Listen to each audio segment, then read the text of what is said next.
Hello বন্ধুরা, তোমাদের রিম্পা লাইফস্টাইলের আরও একটি ব্লগে স্বাগত। আজকেও একটা রেসিপির ভিডিও শেয়ার করছি।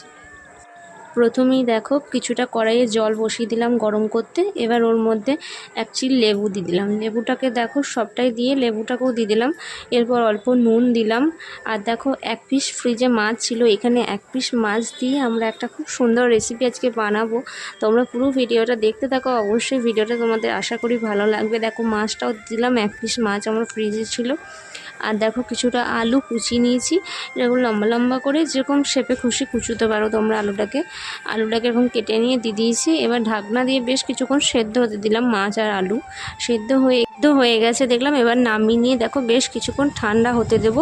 ঠান্ডা হয়ে গেলে দেখো মাছের কাঁটাগুলো মাছ থেকে ছাড়িয়ে নিচ্ছি, বাদ দিয়ে দিচ্ছি কাঁটাগুলোকে।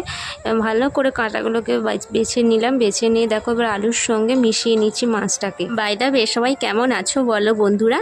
আর কি কোথা থেকে আমার ভিডিওটা দেখছো প্লিজ একটু তোমরা কমেন্টে জানিও।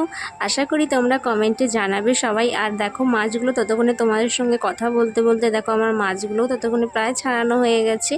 এই কাঁটাটা ছাড়াতেই জাস্ট একটু সময় লাগে, নাহলে এই রেসিপিটা করতে তোমাদের কিন্তু বেশ কিছুক্ষণই সময় লাগবে, খুব বেশি টাইম লাগবে না।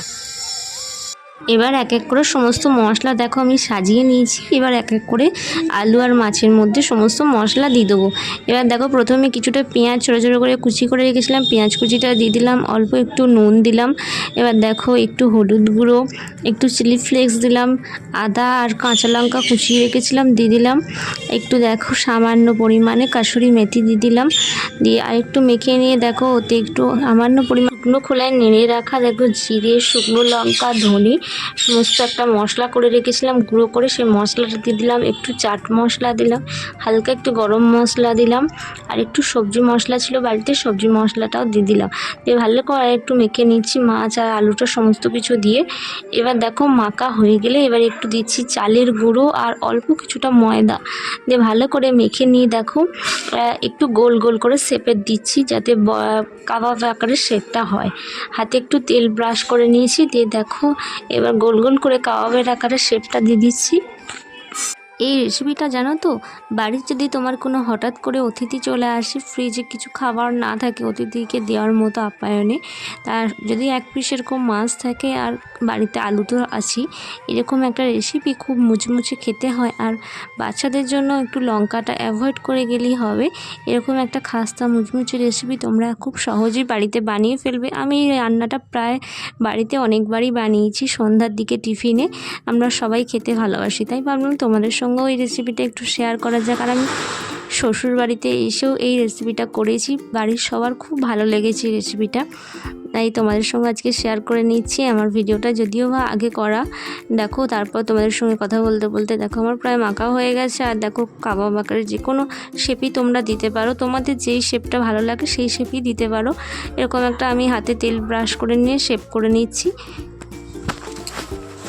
এবার একটা ব্যাটারের জন্য দেখো একটা জায়গায় অল্প কিছুটা বেসন নিয়েছি, ওতে একটু সামান্য লবণ দিলাম আর একটু চিনি দিলাম অল্প পরিমাণে। আর ওতে দেখো একটু হালকা পরিমাণে লঙ্কার গুঁড়ো ইউজ করেছি।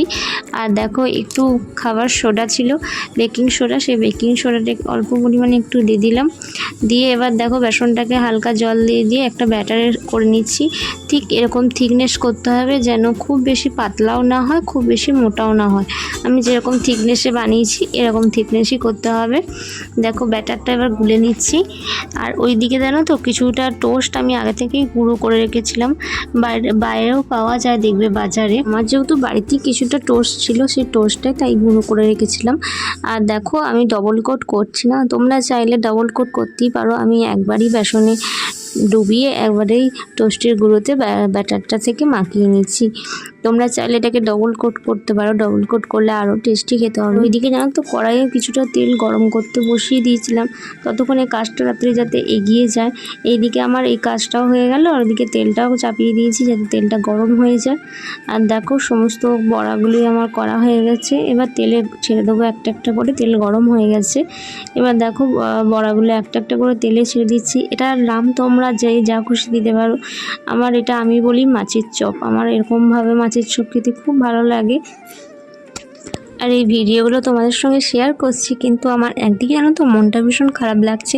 এই ভিডিওগুলো যখন শ্যুট করেছিলাম আমি ছিলাম বাপের বাড়িতে আমার মায়ের কাছে, তখন মা ক্যামেরা ধরছিল, যেহেতু এই ভিডিওগুলো আমি তখন এডিট করছি। এখন এডিট করতে করতে আমার মায়ের কথাই বেশি মনে পড়ছে।